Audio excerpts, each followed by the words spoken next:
A silly booktuber recently exposed a cult on the internet for the world to see. Silly man should have stuck to his books. He has since gone missing, his whereabouts unknown. Let this be a lesson to all of you. We are watching. If you go against these people, you find you're dead. This is why you get banned from the internet. Shut up, I'll kill you. There's a lot of issues. Shut up, this is a very important ritual. Joe, I'm gonna tear you up.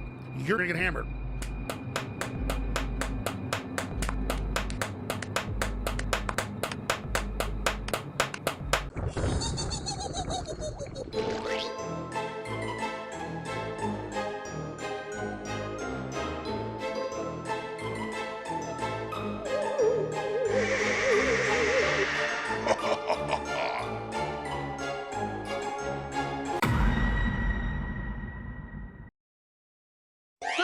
Didn't see me there, did ya? Welcome to SF Horror Month, where we try to find some vintage, spooky science fiction.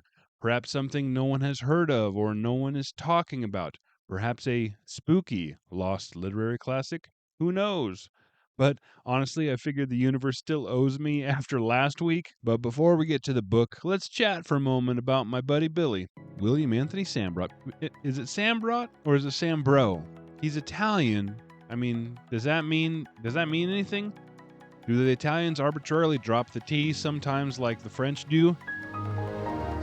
I don't know. I'm gonna call him Sambrot. He was an American author born December 17th, 1920, and he died in 2007 at the age of 87. Let me know in the comments if you guys have ever heard of William Sambrot before, because I haven't. I haven't heard of him at all. Of course that doesn't necessarily mean anything because I'm kind of retarded. In that... Hold up. We don't tolerate that kind of talk here at Pulp Mortem. I am not a fan of antiquated medical terminology. Of course, I'm also not a fan of cancel culture or banning people, but no one invited you here, Alex. But back to the author. I couldn't find any pictures of Sambrot, so you'll just have to use your imagination. Again? Come on! Honestly, there's not much information here to go off. His first story was published in 1933 edition of Blue Book magazine. Sambrot published some 200 short stories, with at least 50 of those being science fiction, but he wasn't a pulp guy and contributed mainly to slicks like Saturday Evening Post, Esquire, and Playboy. As for novelization, there's only one.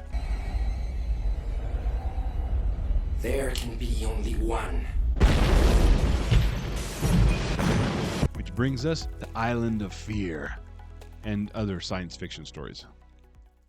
14 ice blue gems of chilling science fiction in which you'll discover why the Martians disguised themselves as humans and infiltrated high positions in science and industry. What happens when a newspaperman observes a far from abominable snowman family at play, and they observe him. How an astronaut was captured in space, examined inside and out, and tagged like a migratory bird for further study. And in 11 other exciting and suspenseful science fiction tales, why William Sambrot is considered a master of the field. As previously stated, Island of Fear is Sambrot's lone novel, and it's a collection of 14 of his short stories. It was published by Pocket Books in 1963, is 166 pages, and originally cost 35 cents. There's no cover artist listed and no visible signature. It's a shame, really, because I kind of love this. It's super unique, and for being a slicks writer, this book here is delightfully pulpy. Apparently, Sambrot compiled another collection of his short stories, but was unable to find a publisher. So this is it. You shouldn't have any trouble finding a copy online for under $5. Alright, let's talk about what I liked.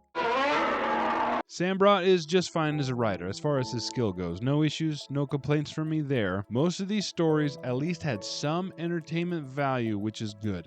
And those that didn't, at least they were short. The short story Island of Fear is definitely the standout. Honestly, it's great. The premise was interesting, the reveal was properly set up and delightful, and honestly, this was the only one out of all these stories that had some dread, although just a pinch. The Man Who Knew. This was another standout for me, and honestly, it's my favorite out of all of these. We'll circle back and talk about this one later in the review. And now, the bad. 9 Ways to Die sucked. It's the story of a man who gets contaminated by radioactive waste, and then 9 days later he dies. That's it. I was waiting for some kind of twist, like maybe this was some kind of alien disease or something like that, or something interesting at least. No, just some guy dying. I'm not being fair. At least the doctor was finally able to convince the man's wife to let him conduct an autopsy. And that's it. Which brings us to the most disappointing aspect of this book. A lot of these are not science fiction. Oh, come on! One of the few things I actually was able to learn about Sambrot was huge swaths of his work reflected modern-day events. You falling into a world and just getting lost. No, no, no! Current day! Off! So tons of his stories are about the Cold War, or dropping bombs, or nuclear waste, or conspiracies. I don't like them putting chemicals in the water that turn the friggin' frogs gay. Do you understand that? Serious crap. But where's the science fiction? You can have those elements, but still make it science fiction. I mean, everybody else did it. One story was some islander kid getting a nuke dropped on him during the Pacific Proving Grounds. Fun. Another was just the crew of a bomber talking to one another. And nothing even happened. It was just like a snippet of a conversation. One of the reasons that Island of Fear worked so well because the premise was equal to the payoff. Almost every other payoff was either too formulaic, like even for this time, too formulaic, too expected, or just kind of a letdown. Here's an example, Deadly Decision. It's an isolated bunker in the middle of the Arctic that holds the Hell Bomb. It is the ultimate deterrent to nuclear attacks because this deadly weapon will unleash 500 megatons of radioactive cobalt into the jet stream, which will cover an entire continent and make it kill everything. Absolutely kill everything and make it inhospitable for all time. Complete, utter annihilation. A small team of specialists run this outpost, and their one job is to push this button when the time comes, and then they've lost contact with America. They've lost contact with their closest military base. For all they know, all of the sudden, they are alone in the world. Nobody responds. They go through the channels, every frequency they can think of. Nothing. Has America been destroyed? If so, then they acted too late. And now it is the time to press the button, unleash the hell bomb, and stop Russia from destroying the rest of the world. But the problem is they don't know for sure what happened. Tensions rise, arguments break out, some become quite physical, and the leader is worried that his crew is becoming mutinous. Honestly, what a cool premise, am I right? And a good writer taking that premise can think of several really, really cool directions they can go. I absolutely loved Deadly Decision until it abruptly ended in the most sudden and unsatisfactory way possible. Sambrot's a good writer, and I don't want to say anything about his imagination or anything like that, but I mean, he didn't do anything cool. Most terrifying decor of all. Did you guys notice that half of those books are pyramid stripes? You'll be all right now. I know it's working. I love when you learn things about authors from reading their work. For instance, you know, Stephen King, he's a good writer. I'd never let him watch my kids. Things like that, you know what I mean? However, for William Sambrot, I know his favorite drink is whiskey sour. Without a doubt, his favorite drink is a whiskey sour. Because every other story, somebody was drinking a whiskey sour. Finally circled back to the man who knew. The story was written for Tiger Magazine in 1957, so looking here, you might be able to guess that maybe this wasn't your typical SF. It's a little sleazy. I want to just say, I love you. Look. I need you. Let me break down. Are you okay? Now believe me when I say, if you would have told me the premise for this story and said that it would be my favorite story in this whole collection, I would have called you a liar to your face. A man named Neil Sheldon gets his head ran over by a tank in the war. He survives miraculously because of his helmet and the mud he was in and other things, but ever since then it did kind of jack him up a bit. And he has dreams that may be more than dreams. He dreams a different dream every single night, and each time he dreams that he is drawn to these women who are married women who are sexually unsatisfied and makes love to them.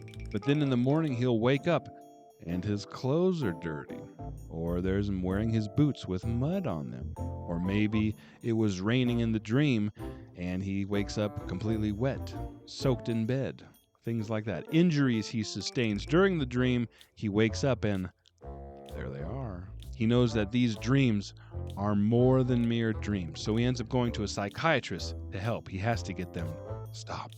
Because as credible as these dreams are, he fears for his life because his dream persona is invincible. He'll scale a high-rise and leap to the balcony of a randy gal, or he'll swim a half-mile in the ocean to climb aboard a yacht of an unfulfilled wife.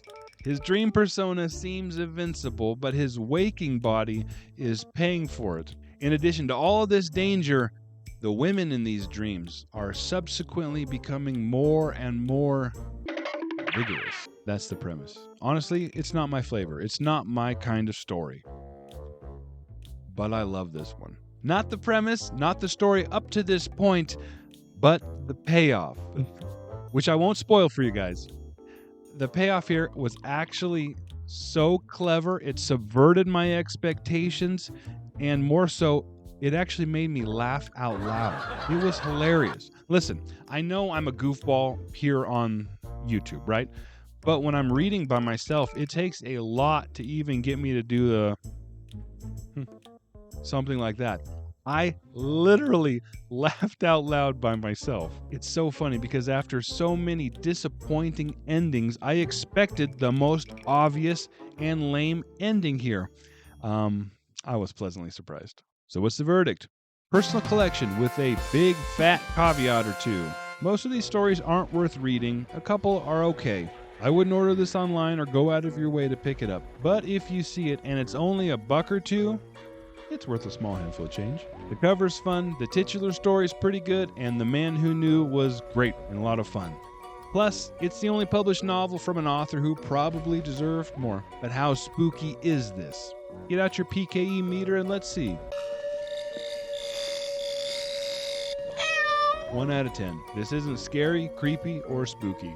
Boo. And that's my review of Island of Fear. Have you guys read anything else by William Sambrot? Oh, you haven't? Oh, that's funny, because I thought you guys bought all those magazines just for the articles, right? As always, thanks for watching. I'll see you all next time with Monster from Earth's End. But everything is an art form. Oh, yeah, one more. 1776. More than enough. Fucking eyes.